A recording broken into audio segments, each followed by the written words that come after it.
medyo in a little bit nakonsensya ako. Nakonsensya ako parang Use our sa guest ginawa. speaker. May I now call on Dr. Emmanuel M. Cale, the PMA Governor for North Central Mindanao Region.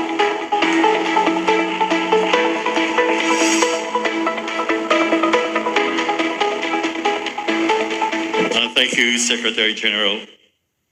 Before I'm going to introduce our next speaker, I would like to make a correction and reiterate that it was our PMA President, Dr. Maria Minerva Kalimag, who initiated the increase of benefits among doctors during the time of calamities last January 4 through text, and it was approved by the board through a referendum. Our next speaker is Governor Henry Sibilia Oaminal. He's the 21st governor of the province of Misamis Occidental. He is also a lawyer and a successful businessman. From the very beginning of his calling in public service, the vision to uplift the lives of the people of Misamis Occidental is engraved in his heart. Governor Henry is the epitome of exemplary public service, and his visionary approach, grit and love for the people led him to landslide victory last May 2022 elections.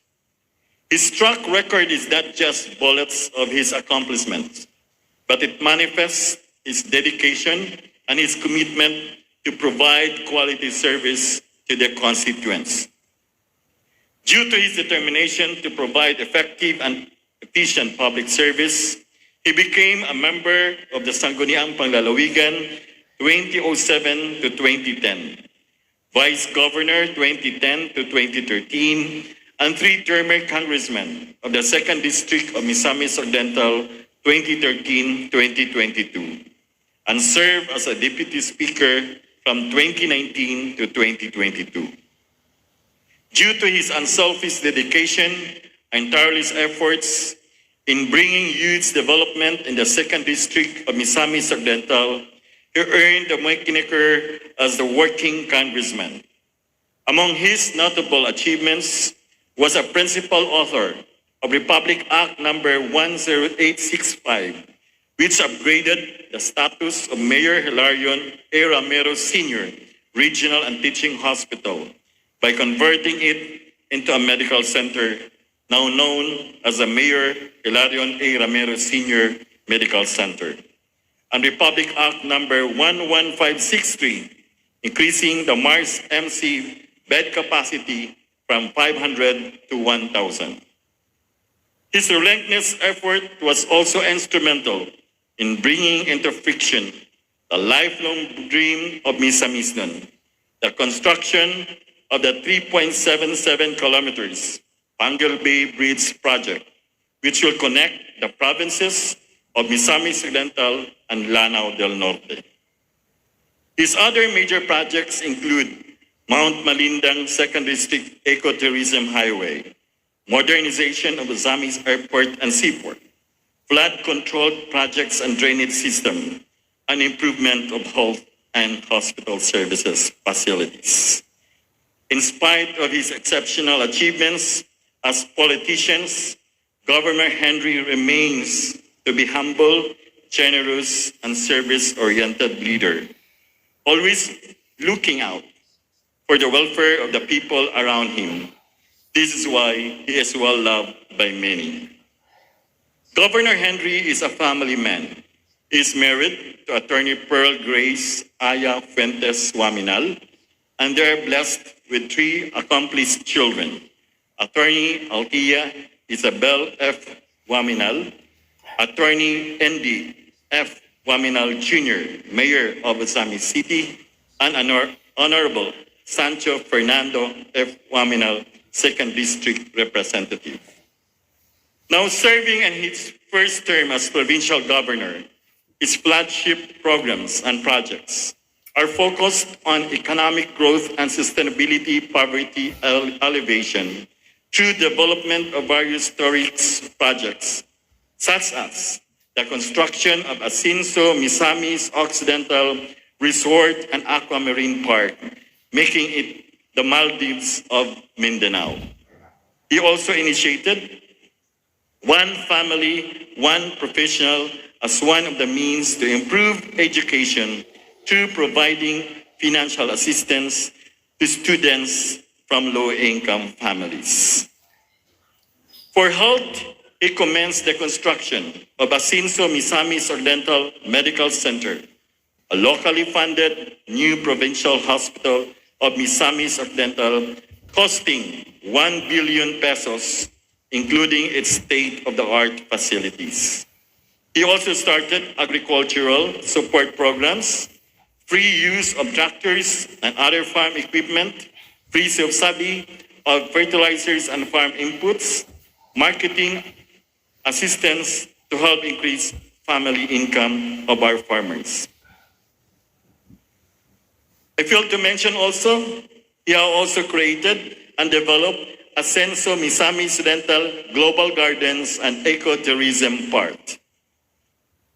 Indeed, the province of Misamis Occ is blessed with Governor Henry's transformational brand of leadership as he continues to gear toward the attainment of the province development agenda. Asenso Misamis Occidental. Misamis nun, magpuyong, malinawon, malambuon, o malipayon. Now, ladies and gentlemen, let us all welcome our working governor, Attorney Henry Sibilia Oaminal Sr.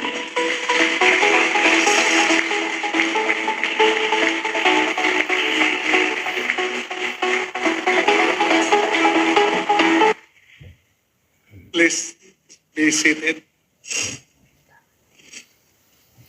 Thank you very much, Dr. Emmanuel Cale.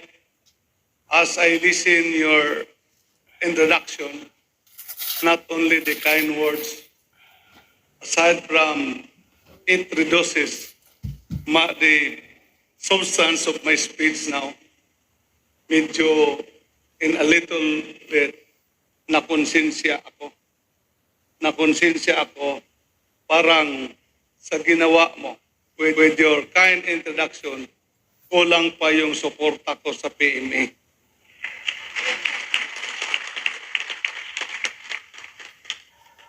Sabihin mo lang do kung anong kulang gagawin natin. Our Master of Ceremonies, Secretary General Dr. Dobles, our distinguished guests and national officers of the Philippine Medical Association, headed by your president, Dr. Maria Minerva Kalimang. Yesterday, when I had an opportunity to host him for a breakfast in Clarin, I came to know that Dr. Kalima, your president, comes from a family of doctors. Her husband was a doctor. Her 8 children are all doctors. Kaya after that breakfast, ma'am, I called up Aya, my one and only wife, who is the speaker of my house, and told her that talo ka ata sa presidente ng PMA. Sabi niya, why? Because at the start of my family, she would really like to have my 3 children to become a lawyer. While she was able to convince the first 2, Althea now, who is a practicing lawyer and who is taking her masteral of laws in France.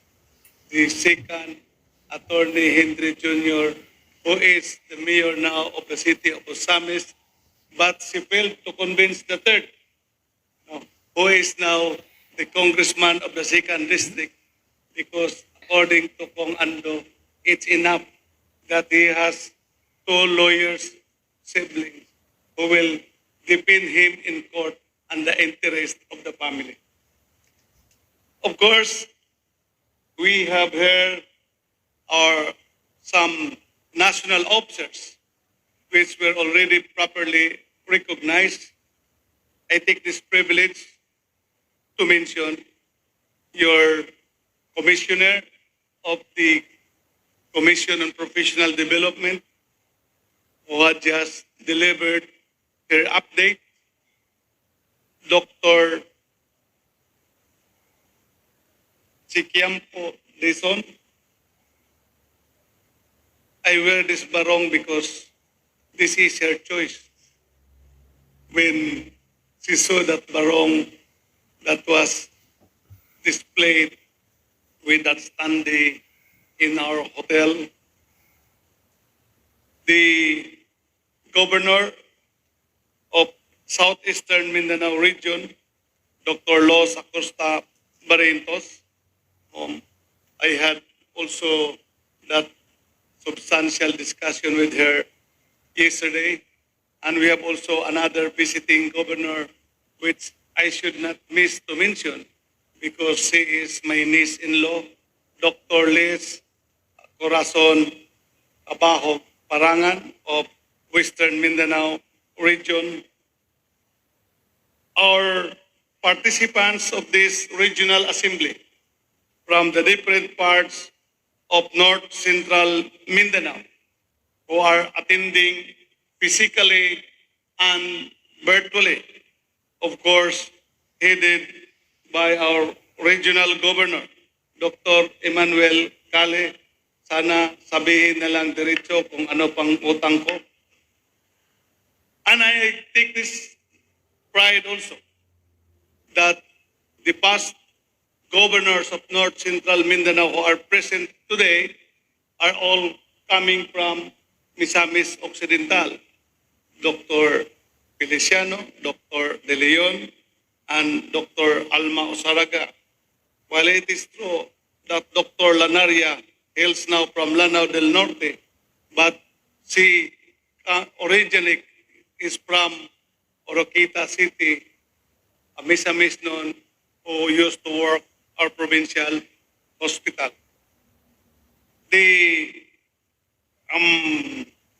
different members of the PME, of course, our host chapter, PME Misamis Occidental, Oroquita chapter, headed by Dr. Allen C. Habines.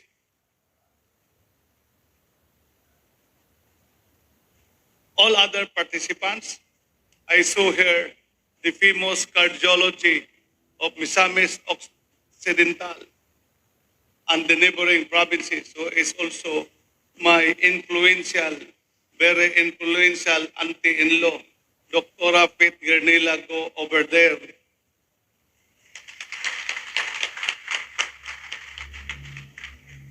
Ladies and gentlemen, a pleasant day to all. First of all, let me thank you for choosing this province, the province of Misamis Occidental, as venue of your regional assembly, and for giving me this opportunity to speak before you on this important occasion with your theme, Nagkakaisang PME para sa kalusugan ng sambayanan. Your coming together is a testimony of your solidarity and stability as a medical organization. It demonstrates your commitment to further promote the bond of unity, camaraderie, and cooperation that you have established among the members of the medical profession for the advancement of your professional life and your association as a whole. As medical doctors, you are all given a tremendous responsibility. The responsibility to heal, comfort, and save lives. It's a calling that requires not only knowledge and skill, but also compassion and empathy. In the words of Dr. Jan Waldhausen, the primary dietary reason for being of physicians is patient care, the welfare of patients, the education of students and residents, and the growth of research knowledge are important commitments underlying your profession. With such huge responsibility, you play an immense role in nation building. Despite the many challenges you encountered, you always remain in the forefront of life savers. Indeed, you are a strong pillar in the overall well-being of our nation. When you are in your clinic and or in the hospital, practicing your profession, you wear your white gowns and or blazer. White is a color of purity. It symbolizes your pure and noble intentions in the service to humanity. That's why today I am wearing my white shoes, my white socks, my white pants, my white underwears, both lower and upper, my white watch, and my white barong, of course, with a simple touch of an orange, my brand color, to support your noble mission of your profession. It is thus important to acknowledge the incredible sacrifice that you all have made over the past years, especially during the COVID-19 pandemic. The pandemic has tested everyone in ways we never could have imagined. You have all worked long hours, often putting your own well-being at risk as you were constantly exposed to the virus by taking care of the patients who were infected. We have all seen and heard the toll the pandemic has taken on families, friends, and communities. I was not spared to that. I got infected by COVID 3 times. And the first one was a scary one because that was on May 2021, 7 days after my first dose. My family would have wanted to airlift me to Cebu or Manila. But I said, wait, let's ask our hospital administrator. I asked Dr. Sansiangco, the chief of our medical center, if kaya ba akong gamutin. Ang sabi niya, although he had called already Chongwa for the preparation of the room, sabi niya, at that time, we don't have yet the remdesivir and the tocilizumab. Sabi niya, if we could just have that, no, if and when lalala yung COVID sa akin, kaya if we could have that medicine. Because I trust and I have believed confidence of our government hospital here and much more the doctors. So, wala na ko magpa-airlift. I was admitted at Mars and managed by Dr. Flores and co-managed by our favorite family physician, my cousin-in-law, Dr. Kathleen Aggo Chavez, and everything went well. That is my trust to the doctors and to the government hospital here in the province of Misamis Occidental. But despite the challenges, we have seen strong resilience of the human spirit from all of you. Through it all, you have remained steadfast in your commitment to providing compassionate, high-quality care to those who need it most. And for that, I want to thank all of you from the bottom of my heart. I am grateful for your dedication and hard work, and proud of the great work you do every day for our fellow Misamisnos. And he said, 16 years. According to him, he has savings, and he knows kulangon ang savings niya para sa iyang estimate nga maatindihan ang health needs sa iyang pamilya. That's why he is applying for a 400,000 pesos loan to land.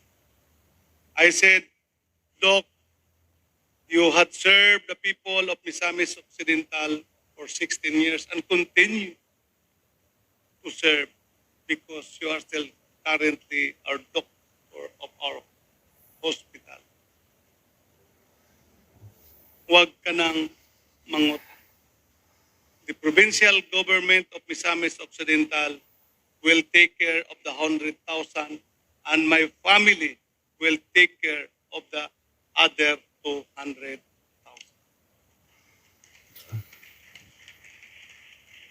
The government should also reciprocate their other public service. And that is the trust of this administration.